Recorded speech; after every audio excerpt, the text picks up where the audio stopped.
Hola a tots.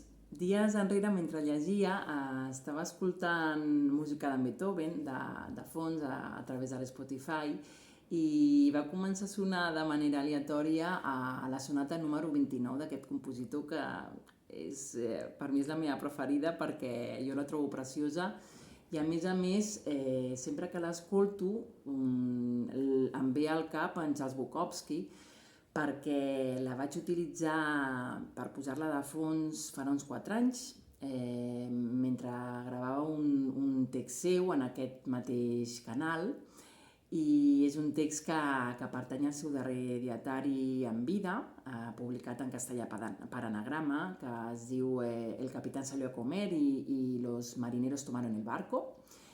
I és un text que jo vaig titular L'era daurada perquè diguem que és un petit homenatge a la bona escriptura i alguns dels seus referents literaris i diguem que és com des de la vellesa ja, perquè ell té uns 72 anys, s'ha quedat sense referents, és com el cansament aquest del buit de ja ho he llegit tot, ja ho he fet tot i ja no tinc amb què fixar-me, no? Jo trobo que és un text preciós i que avui l'he traduït al català per llegir-vos aquí.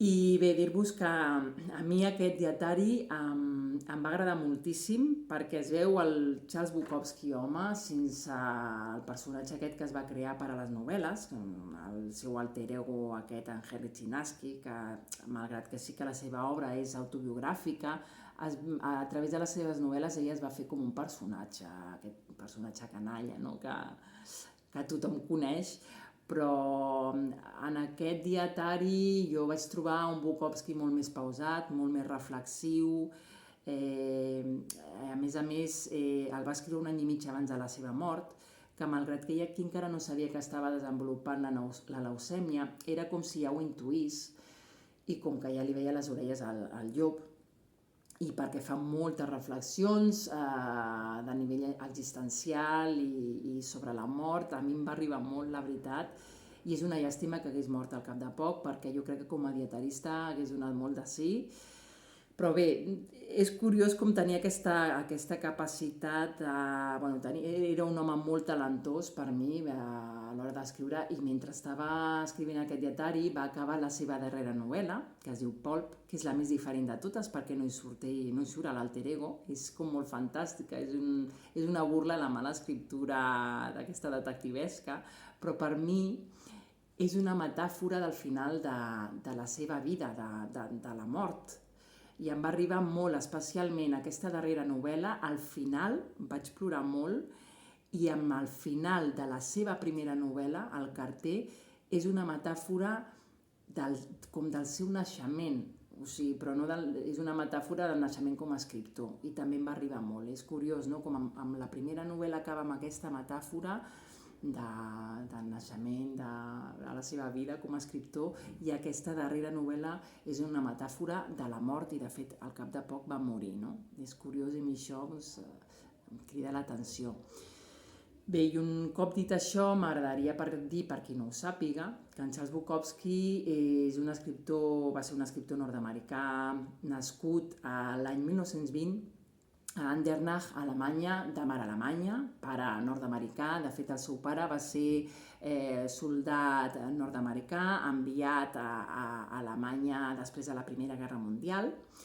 Era de pares alemanys i sabia alemany, el pare d'en Charles Bukowski, i allà va conèixer la seva mare i el van tenir amb ell, però al cap de l'any 1923 van decidir tornar a Alemanya van decidir tornar als Estats Units perquè a Alemanya no hi havia feina i estàvem en una situació caòtica a nivell polític i econòmic amb tot el tema de la inflació brutal, la devaluació de la moneda, i m'agradaria fer un petit incís perquè precisament fa poc vaig llegir L'ou de la serp de l'Eugeni Xammar, que retrata molt bé justament aquesta època en què vivien els pares del Charles Bukowski allà.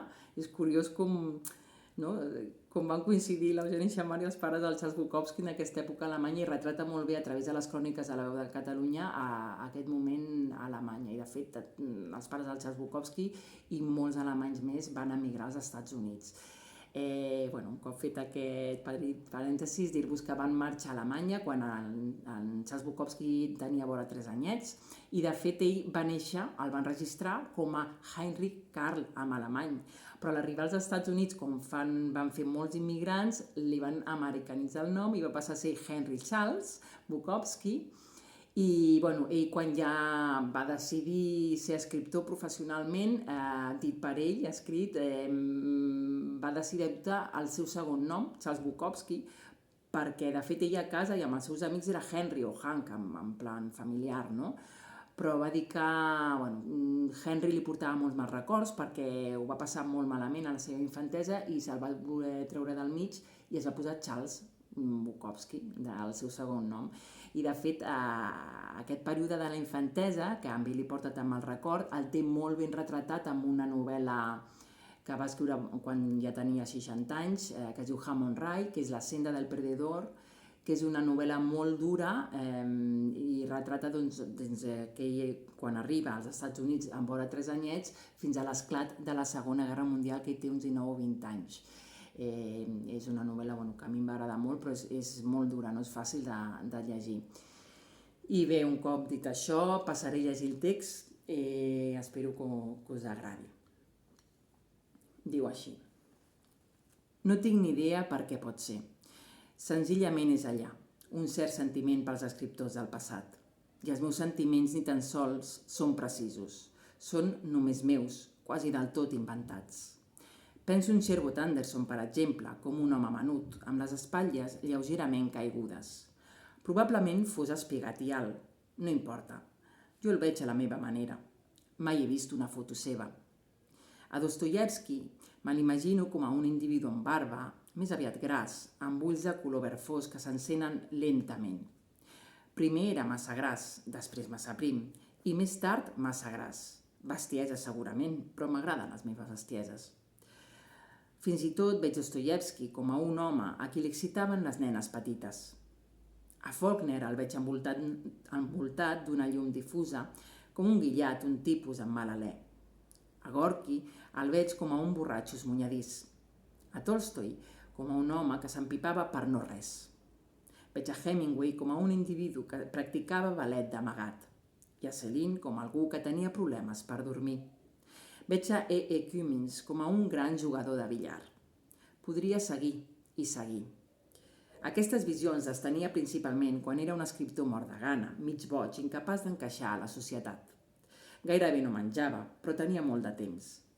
Fossin quin fossin els escriptors, tenien màgia per a mi. Obrien les portes d'una altra manera. Necessitaven una bona copa quan es llevaven. La vida era una maleïda càrrega massa pesada per a ells. Cada dia era com caminar travessant el ciment moll. Van convertir-se en els meus herois. M'alimentava d'ells. La idea que tenia d'ells m'afermava enmig del no-res. Pensar en ells era molt millor que llegir-los. Com D.H. Lawrence, quin homenet tan pervers. Sabia tant que sempre estava emprenyat. Encantador, encantador. I l'Aldous Huxley, capacitat cerebral de sobres. Sabia tant que li agafaven mals a cap. M'estirava sobre el meu llit de fam i pensava en aquells individus. La literatura era tan romàntica. Sí, però els pintors i els compositors eren bons també, sempre embogint, suïcidant-se, fent coses estranyes i repulsives. El suïcidi semblava una bona idea. Fins i tot jo vaig intentar-ho un parell de vegades. Vaig fracassar, tot i que vaig estar a prop. I ara sóc aquí amb gairebé 72 anys. Els meus herois van desaparèixer fa molt temps i he hagut de viure amb altra gent. Alguns dels nous creadors, alguns dels nous famosos. No són el mateix per a mi. Els miro, els escolto i penso, això és tot el que hi ha? Vull dir, semblen trobar-se còmodes. No hi ha ferocitat. Els únics que semblen ferotges són els que hi han fracassat com a artistes i creuen que el fracàs és culpa de les forces externes. I el que creen és dolent, horrible. Ja no tinc a ningú de referent. No puc fixar-me en mi mateix com a referent. Jo solia passar-me la vida entrant i sortint dels calabossos. Solia enderrocar portes, trencar finestres, beure 29 dies al mes. Ara m'assec davant l'ordinador amb la ràdio encesa, escoltant música clàssica. Ni tan sols bec aquesta nit. M'ho prenc en calma. Per què? Vull arribar als 80, als 90? No m'importa morir, però no aquest any, d'acord? No sé, senzillament era diferent llavors. Els escriptors semblaven més... escriptors? Es feien coses.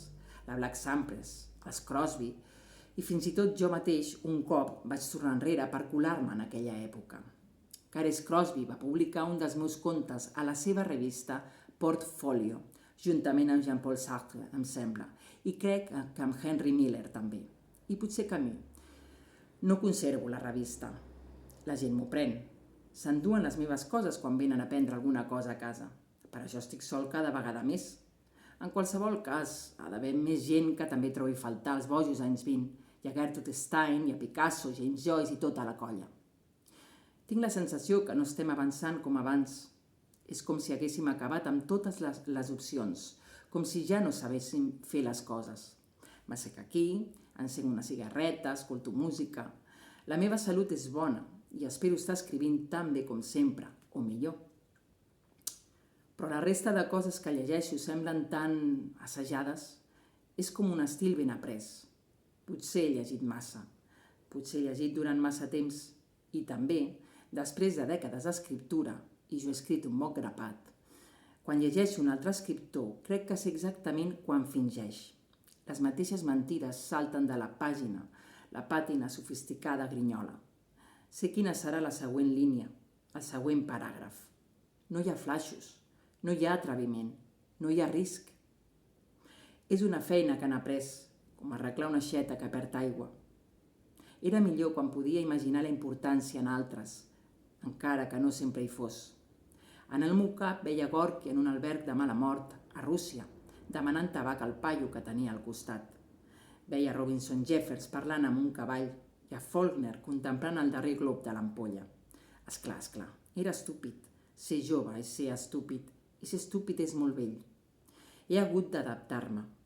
Però per a tots nosaltres, fins i tot ara, la següent línia sempre és allà. I aquesta línia podria ser la que trenqui els esquemes, la que finalment ho digui. Podem dormir pensant en això durant les nits lentes, esperar el millor. Probablement som tan bons ara com aquells malparits ho eren llavors. I alguns dels joves pensen en mi com jo pensava en aquells altres. Ho sé, rebo cartes. Les llegeixo i les llenço. Aquests són els imponents anys 90. Tenim la següent línia. I la línia que ve després.